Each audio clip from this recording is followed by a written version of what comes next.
Here we are live. It's Friday. I wanted to come on tonight and answer a question that's come up a couple of times this week. I actually received a question from Joy Archuleta wanting me to talk about this topic, so I decided to talk about it for her, but I was talking to a client earlier today who brought this question up again, so I think that it's very timely. So Joy's question is, my next within grade increase is scheduled to occur on June 24th. How long should I plan to work after that to ensure that this within grade is included in my High-3 average salary? And actually the question does come up a lot. My client today was trying to figure out when he wanted to retire, and he's throwing around a couple of different dates. One is the 30th of September, and then the second one was the 8th of January. He's a FERS person. We always talk to the FERS people about retiring either the last day of a pay period or the last day of a month. There are some exceptions to that, but as a general rule, we recommend the last day of the month because their retirement would start the very next day and they're eligible for that payment a month later.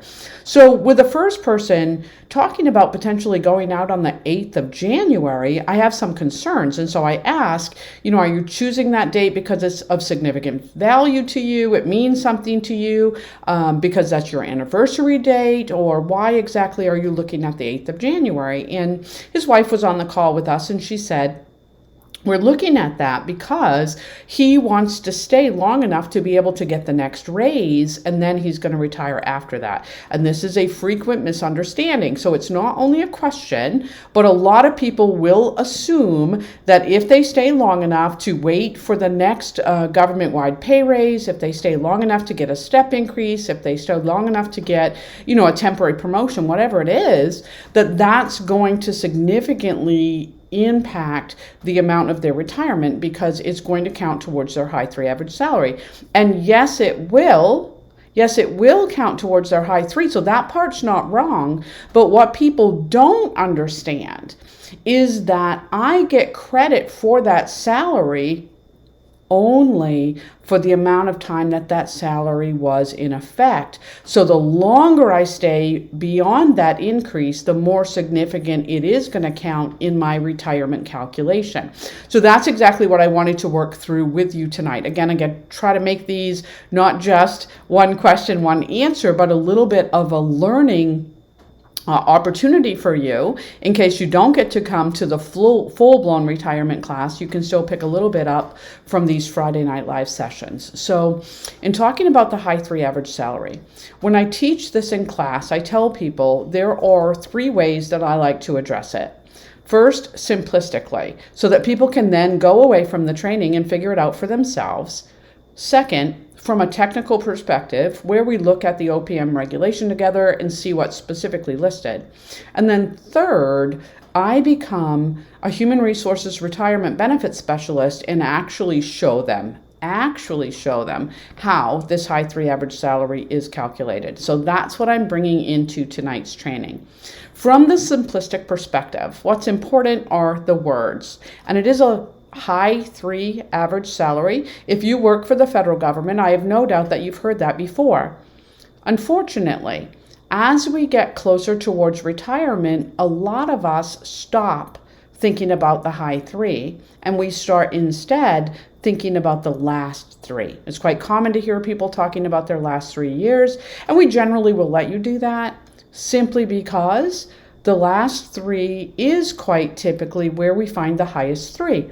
But that's not true for everyone, and I really don't care about your last 3. I care about the 3 highest consecutive, so that's really important. The 3 highest consecutive years when you were making the most basic pay. So it's a block, it's got to be a block, but that can be anywhere within your federal employment. It doesn't have to be the last 3. It just typically works out that way because you've had step increases and cost of living adjustments and promotions and all kinds of things, and you're usually making more money. But it doesn't have to be. I don't care about the last 3, okay? It's the High-3. And the other word that's important here is that we're looking for basic pay. That's not base. Basic is base plus all of the pay that is set by law or regulation and therefore subject to retirement contribution.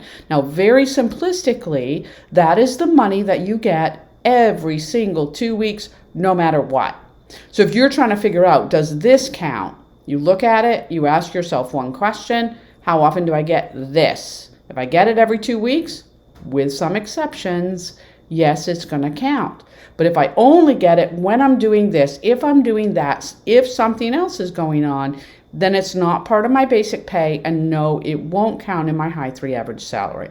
Okay, so that's the simplistic one. How often do I get it? From the technical perspective, we can look at the OPM regulation. You can read this on your screen, so I'm not going to read down through it with you. One thing that I want to point out, the number one question that comes up in class, is locality included in the High-3?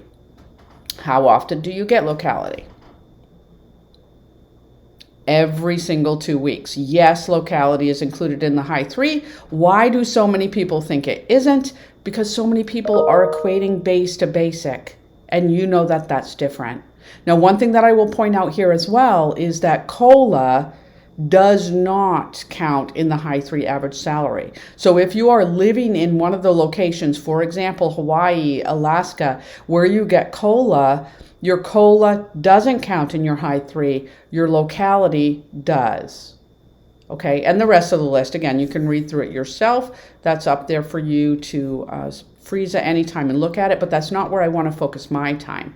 I want to focus my time in being actually computing the High-3 average salary. So now I am that retirement specialist. You've come to me and you've told me that you want to retire at the end of the year. So I'm looking at all of your personnel actions, your standard form 50s that impact your pay for any reason. And I'm going backward from that retirement date that you've given me. I see that you're pretty typical, which means that I did find your highest 3 years in the last 3 years. So I just write down the stuff that happened to you. So on the table, you can see there was a general schedule pay rate adjustment. It took effect on January 3rd of 2021. Before that, you had a within grade increase, which took effect on June 12th of 2020. Prior to that, you had a promotion. Your promotion took effect on June 14th of 2019. And prior to that promotion, you had another general schedule pay rate adjustment, which took effect on January 6th of 2019. It's no more complicated than that. I'm looking at your 50. Here's what happened to you, and here's the day that it happened. Once I get to the bottom of the table, I work my way toward the top by closing out each action the day before the next one takes place. So you see here, I'm closing out that original general schedule pay rate adjustment the day before the promotion. And I'm closing that promotion the day before the within grade. I'm closing that the day before the general schedule pay rate adjustment. And I'm closing that on your retirement date.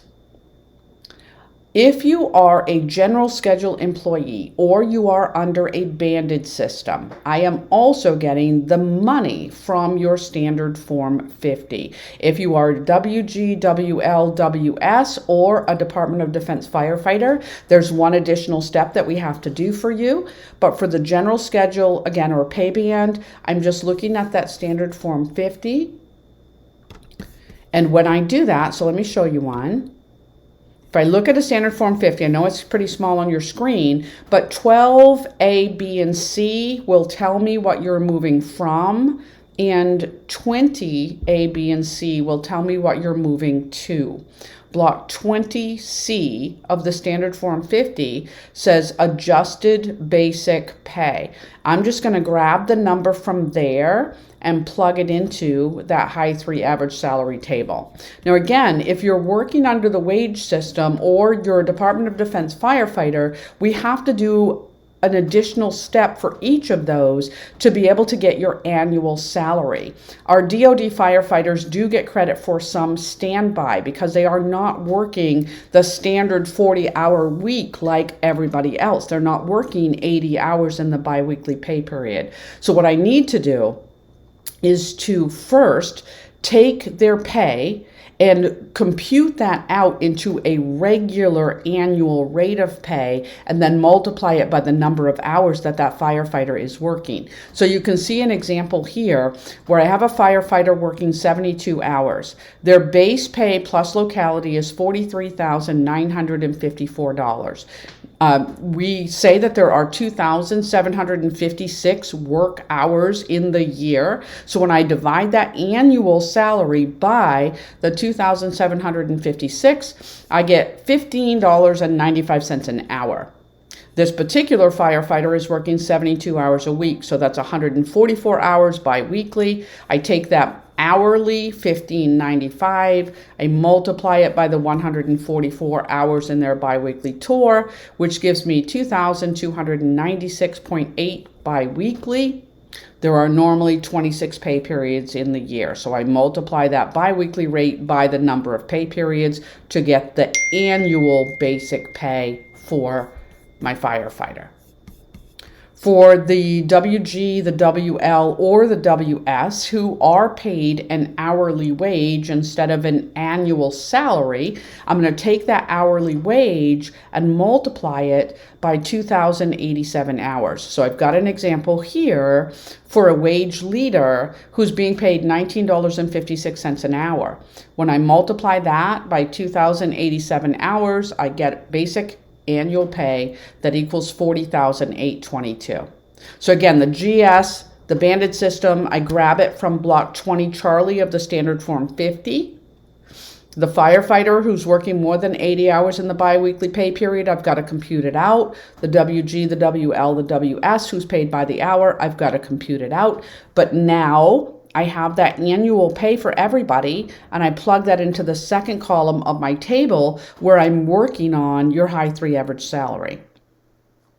The third thing that I'm going to need to do is give you credit for the amount of time that the money was in effect. And this is going to give me the decimal that you see in column number 3. Now to get that decimal, I'm comparing the time in column number 1 to a year. It sounds really complicated. If you don't even know how to begin the math problem, the table should still make a little bit of sense to you. If you look at that top row, and you got your general schedule pay rate adjustment on January 3rd, and nothing else happened until December 31st when you retired, you can see easily that January 3rd to December 31st is almost a year. It's actually 0.994444% of a year. So you might not have the number exactly correct, but you know it's very close to 1. If I drop down 1 and I look at this within grade, it hit on June 12th and it's in effect until January 2nd. Okay, June 12th to January 2nd is almost 6 months. It's almost half a year. Look at column number 3. I'm multiplying by almost 0.5. It happens to be 0.55556. Okay, now if I do this for each of these, and it's the actual math problem, I will tell you, I was trying to figure out if I was going to, but I'll tell you, okay? I'm just going to set up a subtraction problem. So if I start working with that second line where I had the within grade that took effect on June 12th and it's in place until January 2nd, I subtract June 12th of 2020 from January 2nd of 2021. And when I subtract those two dates, I end up with 6 months and 20 days. Now, I'm going to have to compare that to a year, so I need to get down to my smallest piece, which is days. I have 6 months. Whenever we're talking about federal retirement, every month is considered to have 30 days. Always, always, always, always. So 6 times 30 is 180. But I had 6 months and 20 days. So I'm going to bring my 20 days down, and I'm going to add that in. The difference between June 12th and January 2nd is 200 days. I'm dividing that by 1 year. There are 12 months to a year, and we say there are 30 days to every month. That means there are 360 days in the year. I got the money for 200. 1 year is 360. When I divide 200 by 360, I get my 0.55556. Okay, so that's the more complicated way of where does the number actually come from. I know it's close to 1, I know it's close to 0.5, but what is it really? This is how we do it. Now, as I do those lines that have dates assigned to them, and I add up my decimals, I find that I'm a little bit short. I need to have 3 because it's a high 3, right? I can never work with less than 3. I can't do 2.9 or 2.8. It's got to be 3.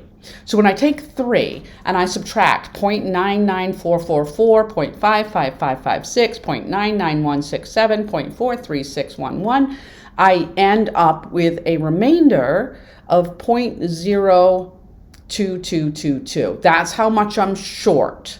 So I got to add that in. So prior to this general schedule pay rate adjustment, I look at the last standard form 50. Where did they come from? Block 12C this time, 12C. And I plug that number in and I multiply it by what I have left over. So that now I do have my full 3 in that third column.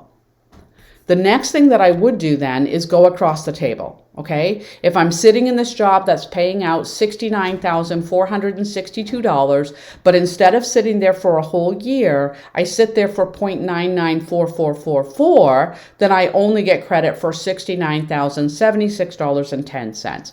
I'll do it for each line, and then I'll add up that final column, which tells me the money assigned to these jobs over the 3-year period. And under the table, I divide that number by 3. I round to my closest whole dollar.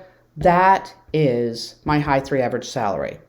Okay, I'm going to multiply that by my creditable length of service and my formula, which could be 1%, 1.1%, 1.7%, or a 3-line formula, depending on what my retirement system is. And we're not going to get into all of that tonight. But this High-3 average salary is going to be multiplied by the creditable service and whatever the person's formula is.